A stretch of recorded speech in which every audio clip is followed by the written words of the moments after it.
Los consumidores tienen derecho frente a la defraudación de sus legítimos intereses a el otorgamiento de medidas correctivas reparadoras, las mismas que, según el artículo 115 del Código de Protección y Defensa del Consumidor, pueden consistir alternativamente en reparación del producto, cambio del producto por uno similar o de idénticas características, devolución del dinero, en el caso de servicios, una nueva ejecución de la prestación, o si la prestación no se ha ejecutado, que ésta se ejecute, en el caso de, por ejemplo, pagos en exceso o pagos indebidos, la devolución del monto capital más intereses, lo mismo que va a aparecer en el supuesto de devolución del dinero, y, haciendo una pausa, señalar que si no se ha fijado un interés entre las partes, este será pues el interés legal que fija el Banco Central de Reserva del Perú al momento de liquidar los intereses correspondientes. Finalmente, cabe señalar que las medidas correctivas reparadoras solamente pueden ser alternativas y por ningún motivo serán acumulativas. En ese sentido, queda claro que los derechos y expectativas de los consumidores no se verán defraudados en la vía administrativa, pese a que no se otorgarán indemnizaciones de ningún tipo.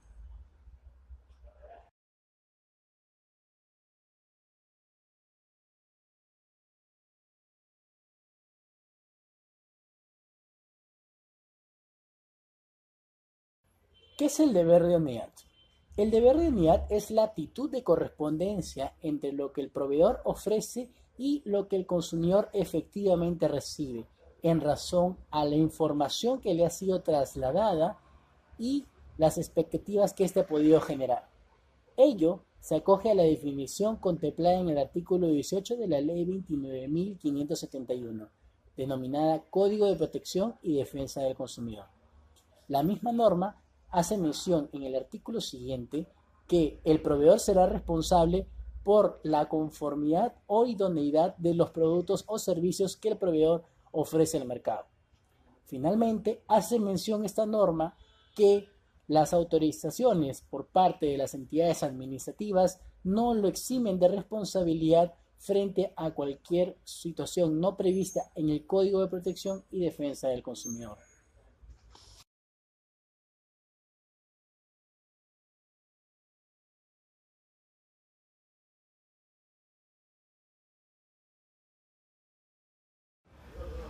La interpretación del deber de unidad subyace en razón a distintos artículos del Código de Protección y Defensa del Consumidor. Como bien hemos señalado, la correspondencia entre lo que el proveedor ofrece y lo que el consumidor efectivamente recibe es parte de la definición del deber de unidad. Sin embargo, hay supuestos no previstos, como el caso de los servicios, la misma que en el artículo 104 prevé la norma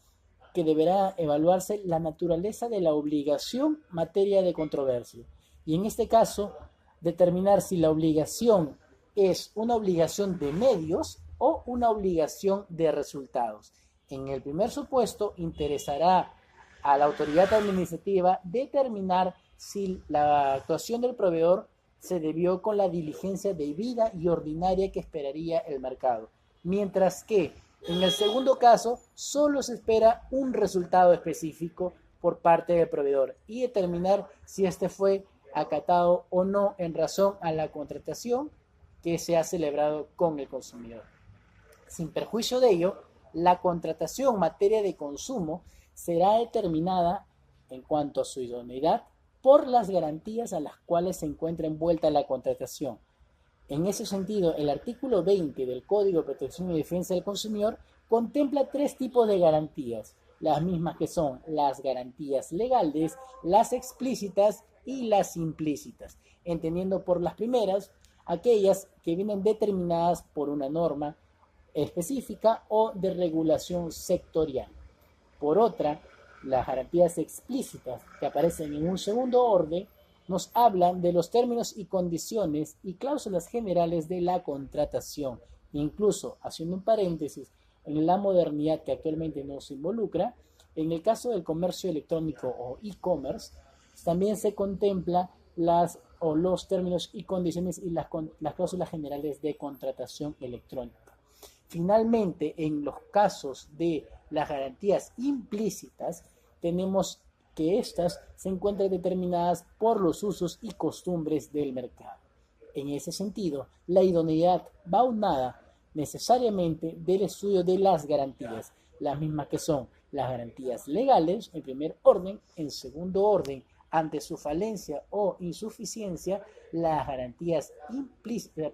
explícitas, y finalmente las garantías implícitas, que vienen determinadas según los usos y costumbres del mercado. De ese modo, pues, se determinan los alcances definitivos del deber de idoneidad.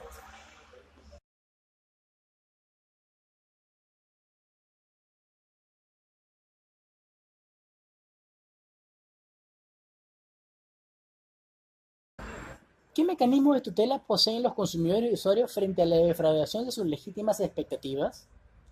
El Código de Protección y Defensa del Consumidor ha contemplado dos grandes grupos de métodos para la resolución de sus controversias. En principio, los métodos autocompositivos, conformados por el reclamo directo a los proveedores,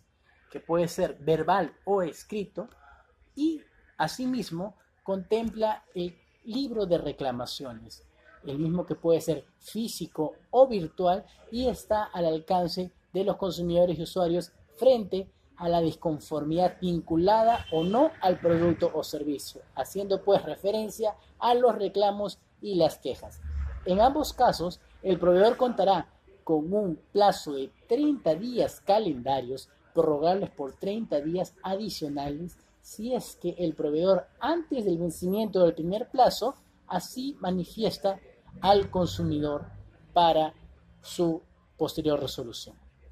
Por otro lado, encontramos a los métodos heterocompositivos, a través de los cuales se busca una resolución de una controversia a través de un tercero, los mismos que, por definición, encontramos al servicio de atención al ciudadano, el cual es una figura de mediación y conciliación,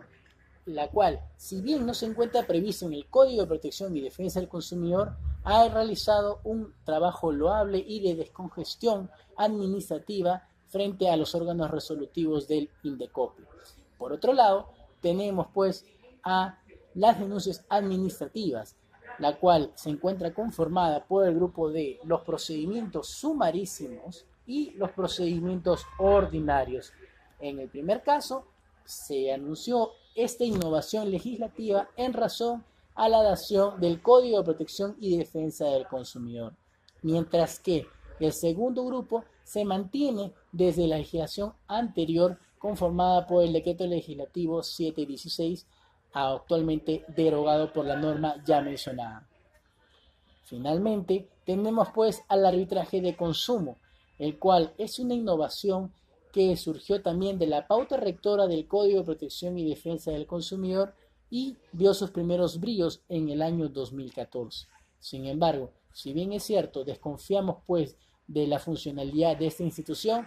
esta se aleja un poco del clásico esquema administrativo y pretende descongestionar la carga administrativa del INDECOPI, poniendo pues como un aliciente para su fortalecimiento la gratuidad del inicio del procedimiento, es decir, no se pagará una tasa administrativa, y además reconoce la posibilidad de dictar indemnizaciones, las mismas que por excelencia no son contempladas en un procedimiento de denuncia, tal cual hemos señalado, sea sumarísimo u ordinario, toda vez que esta prerrogativa se encuentra expresamente, tal cual lo señala el Código de Protección y Defensa del Consumidor en el artículo 100, destinada a la dación de una sentencia o de un laudo arbitral, es decir, al Poder Judicial y a los fueros arbitrales. De ese modo, pues, tenemos el catálogo que contempla la justicia en materia de consumo, y no solo frente a temas de idoneidad, sino también a nivel general, según lo contempla el Código de Protección y Defensa del Consumidor. Nuestro mercado contemporáneo avanza a pasos agigantados e impredecibles cada día. De igual manera, la jurisprudencia que se esgrime en razón a la protección y defensa del consumidor es inalcanzable en cuanto a su volatilidad. Por ese motivo, los invitamos al seminario titulado Nuevas tendencias del derecho del consumidor peruano, a celebrarse el día jueves 17 de enero del 2019 en las inmediaciones de la librería Grisley, ubicada en Girón Azángaro 868, Cercado de Lima, desde las 5:30 de la tarde, en la cual podremos analizar conjuntamente doctrina, jurisprudencia actual y casos relevantes, acompañado pues de las preguntas que ustedes tengan y nos ayuden a nutrir mejor la cátedra. Desde ya se encuentran todos invitados y contamos con su gentil presencia. Gracias.